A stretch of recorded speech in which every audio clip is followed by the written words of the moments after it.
There is a person in your life who feels safe. They have mistreated you. They have taken you for granted. Maybe they even betrayed you, but they are sleeping soundly at night. Why? Why? Because they have calculated your reaction. They think they know you. They think you are nice. They think you are forgiving.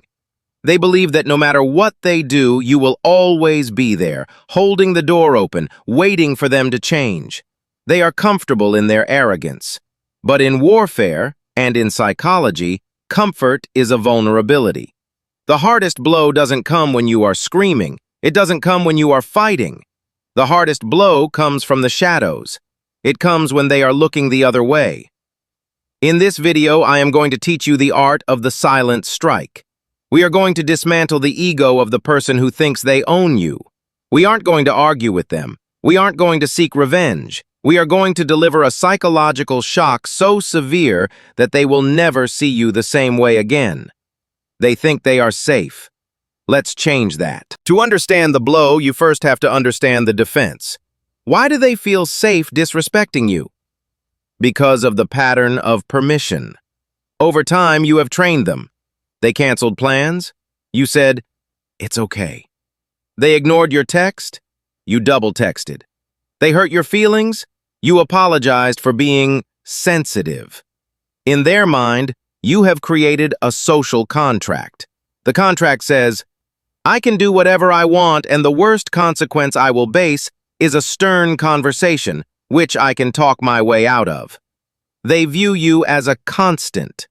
In physics, a constant is a variable that does not change. The sun rises in the east. You forgive them. It is a law of nature. This certainty gives them power. They rely on you to be the emotional safety net while they explore other options or treat you like an option. But certainty is also a trap. Because they are so sure of your reaction, they have stopped paying attention. Their guard is down, and that is exactly where we want them. Before we strike, we must set the stage. Most people ruin the surprise. They threaten, "One more time and I'm gone. I'm serious this time." This is not a strike. This is a warning. Warnings give them time to prepare. Warnings let them manipulate you. The silent strike requires no warning. In fact, it works best if you act normal. If they are treating you poorly, stop complaining, stop fighting. Become calm. Become agreeable. This is the Trojan horse strategy. Lull them into a false sense of security. Let them believe that their manipulation is working perfectly. Let them think you have finally accepted your place as the lesser partner. Why? Because of contrast. A punch hurts more when you are relaxed than when you are tense. When you go from compliant to gone in a split second, the psychological whiplash is devastating.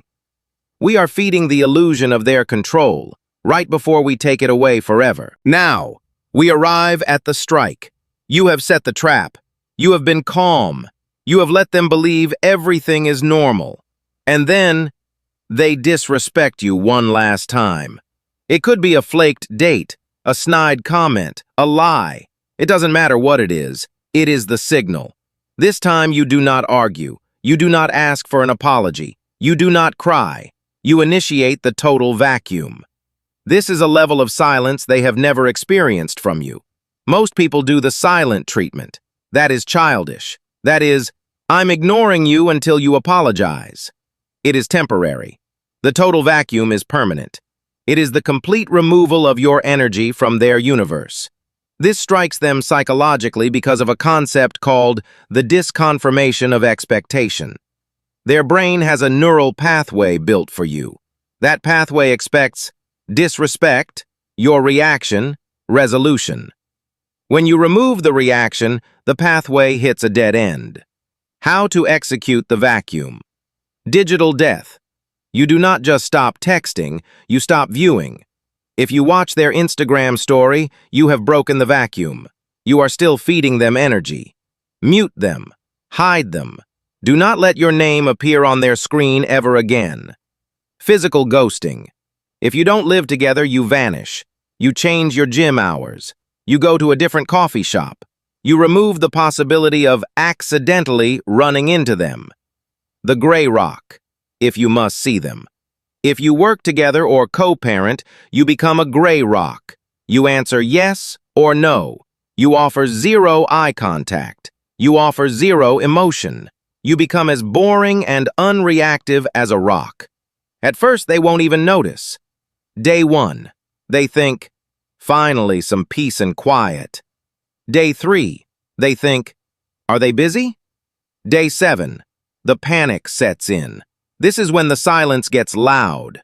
The constant, the person who was always there to validate them, has vanished. They realize they didn't just lose a partner, they lost a fan. They lost their safety net. This triggers primal abandonment panic. They start to spin out. They text you. Are you mad? Hey, can we talk? Do not answer. Let the silence answer for you. The silence says, you pushed me too far, and now you are shouting into the void. Phase 1 attacks their security. Phase 2 attacks their soul.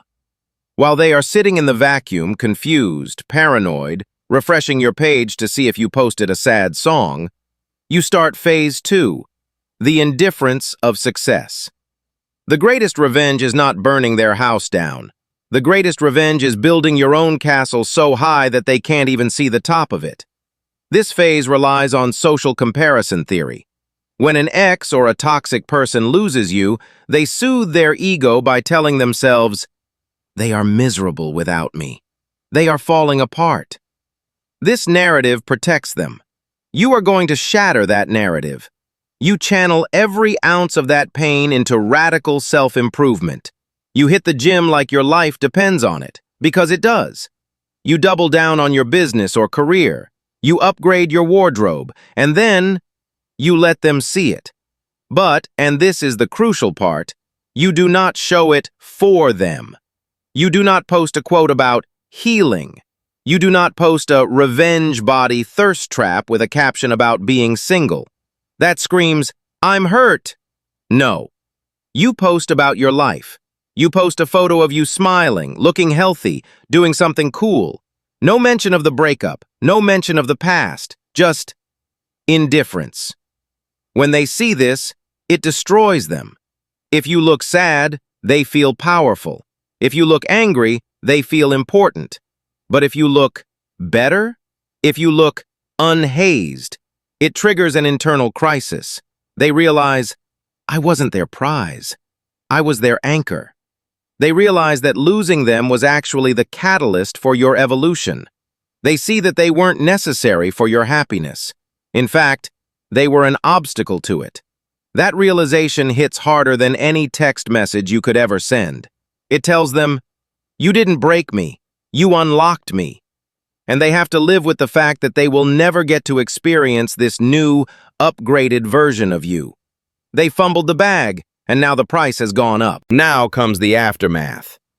Because they didn't see it coming, they cannot process it. This is where the cognitive collapse happens. They will try to reclaim control. They will send the sentimental text. They will try to make you jealous. They might even show up at your door. But it's too late. The spell is broken. Because you struck from the shadows, because you walked away silently when they felt safe, you have fundamentally shifted the power dynamic. You are now the dangerous one. You are the one capable of walking away. They will spend the next months, maybe years, wondering what happened. Why did they leave? Was it me? How could they be so cold? They will never get closure, because closure is a gift you give to people who respect you. For people who disrespect you, the only gift you give them is the eternal question of why. Do not warn the enemy. Do not tell them you are changing. Just change. Let them sleep soundly in their arrogance. Let them think they have you figured out.